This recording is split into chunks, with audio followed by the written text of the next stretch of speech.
Bum-ba-da-dum! Howdy, welcome to BanjoBenClark.com. This is your home for learning how to play the banjo or the guitar or mandolin. Howdy out there, welcome you today. Today we're going to look at a banjo version of what I've nicknamed Dixie Doodle. Okay, I've had several requests for me to teach the song Dixie on banjo, and I couldn't alienate my Yankee friends. Okay, so I've worked in a little bit of Yankee Doodle Dandy both into the intro and to the outro. I thought that was a pretty cool deal. I live in Tennessee now. I'm from Texas. In Texas, Tennesseans are Yankees. Matter of fact, everybody above the Red River's a Yankee, but it doesn't matter. I love you all, okay? So why don't you go over to the website and download the tab. If you're watching this on YouTube or Facebook, you'll want to jump over to the website, become a Gold Peak member, download the tab, and I also have like a 30-minute video explaining how to play each and every note. I'm going to play it slowly for you all the way through, show you where to put all your fingers on both your left and your right hand. And then I've got 4 different speeds of guitar rhythm tracks that you can play along with me. All right? This is a great little melodic piece. It's a lot of fun to play, okay? Even if you live in Britain, you need to learn this one. Here we go. Dixie Doodle. We're mixing a little bit of that Dixie with Yankee Doodle. Thought that was only the fair thing to do. So we're going to start with Yankee Doodle, at least a portion of the melody in both the beginning and the end, which I think is a really neat way to approach this, especially using these harmonics. Harmonics are a lot of fun to use. Let's go ahead and get the tab up here on the screen. And you can tell the notes that are harmonics, not only because it's labeled there, but also it has that little diamond out beside it. If you've never played harmonics before, they're really not that hard. They take a little bit of practice, but essentially what we're going to do is starting off going up to the 12th fret of our banjo, and I like to use, for some reason, my ring finger to play harmonics if I'm going to be playing a lot of them on the same string. I think it's just my ring finger flattens out the easiest, but essentially we want to barely touch the string, not mute the string, not press it down at all, but just touch it enough so that whenever we pluck it, it gets this harmonic tone. So that very first note at the end of measure 1, we're on the 12th fret of that 4th string, that low D string, and it should sound like this. And that's an octave higher than what the string normally is. Okay, if you do it too hard, if you press the string too hard, you'll get it kind of muted there, or if you don't do it hard enough, you know, you can get some bad sounds as well. But it just takes a little bit of practice, and it's neat that the banjo's harmonics work out to play all the melody notes in the beginning part of Yankee Doodle. So we're going to start there, once again on the 12th fret of the low D string. I want you to pay attention to your right hand fingerings. I have them marked there beneath each one of the notes. So the T stands for thumb, the 1 stands for index, the 2 stands for middle. We're going to be using our thumb a lot all over this song because it gets very melodic, and melodic playing typically uses the thumb a lot, so we'll pay attention to that. But we've just got quarter notes starting out here, and then measure 2. Okay, there on the G string. So the first 3 notes. Yankee. And then what I like to do is jump down. We're going to go down to the 7th fret on that low D string and get a different note. Get that A note, okay? And I will typically do that with my index finger here. And then we're going to jump back real quick for the last note in that measure 12 and grab that B string harmonic.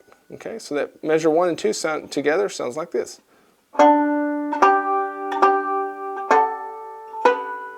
Good, and then you can kind of just stay there because measure 3, we got 2 more harmonics on the 12th fret.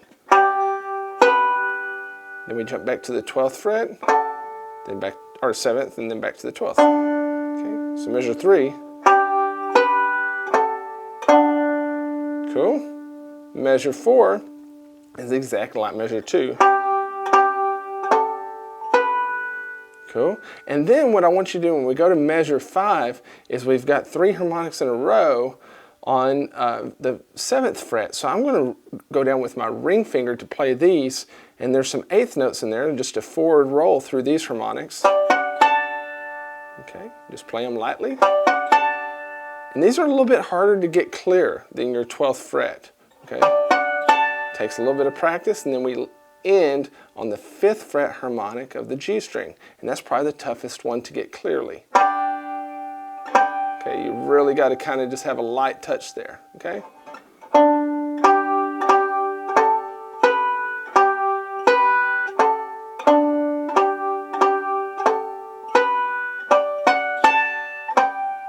Good. Now we're going to go into Dixie, and as I mentioned, this is a very melodic version. You essentially have to play Dixie more melodically just because it's got a wide range of melody notes there. Okay, so I'm going to be teaching you a lot about just our different melodic positions. If you've never played melodic, especially in the key of G, I have a great series on the website, so just Introduction to Melodics, and it just teaches all kinds of scales.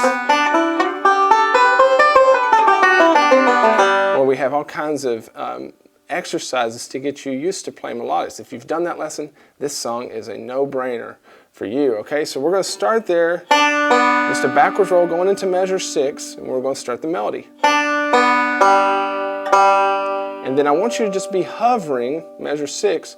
Here, just think about your index finger kind of hovering over the 5th fret, your ring finger kind of hovering over the 7th fret, and so that measure 6 sounds like this.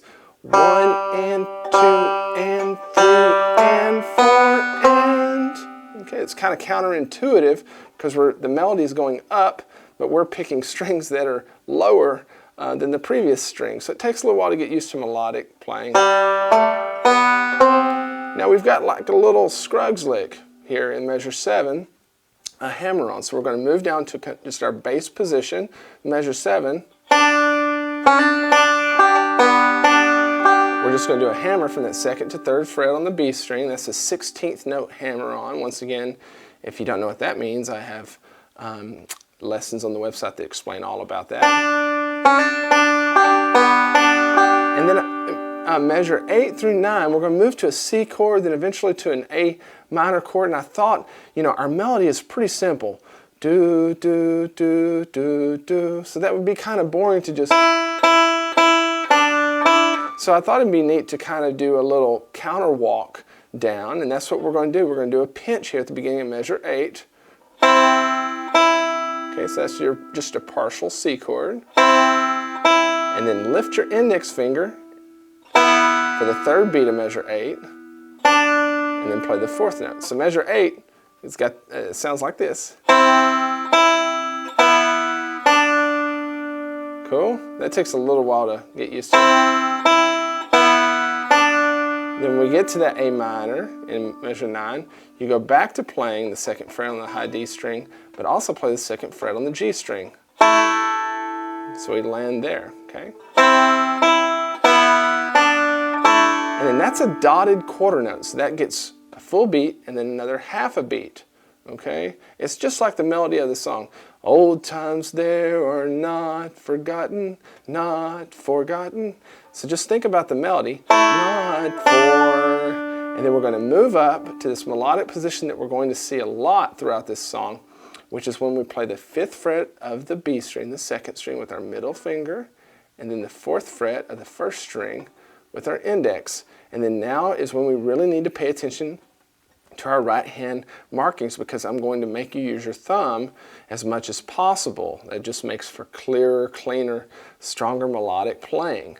And we're going to play those 2 notes. And what's cool about this, the way that the melodic scale works out, is keep that same position down and just scoot it up to the 9th and 10th frets. And that's where we're going next, okay?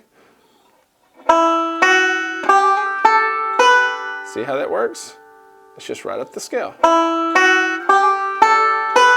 That's something that you would have learned in my Introduction Melodic lesson. So measure 9 into measure 10 sounds like this. And 2 and 3 and 4 and 1 and 2 and 3 and 4 and... So once you arrive up there in measure 10, just stick there, because we're going to do a forward roll and a backwards roll through that position, measure 10. 1 and 2 and 3 and 4 and release. Then for measure 11, go back down to that position we were just at, 4th and 5th frets. 1 and 2 and 3 and 4, release. Okay.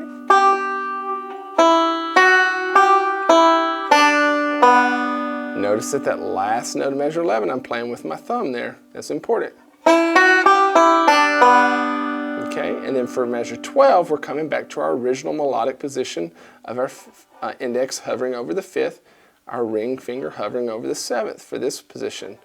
For D7, 1 and 2, 2 and 3 and 4 and 1.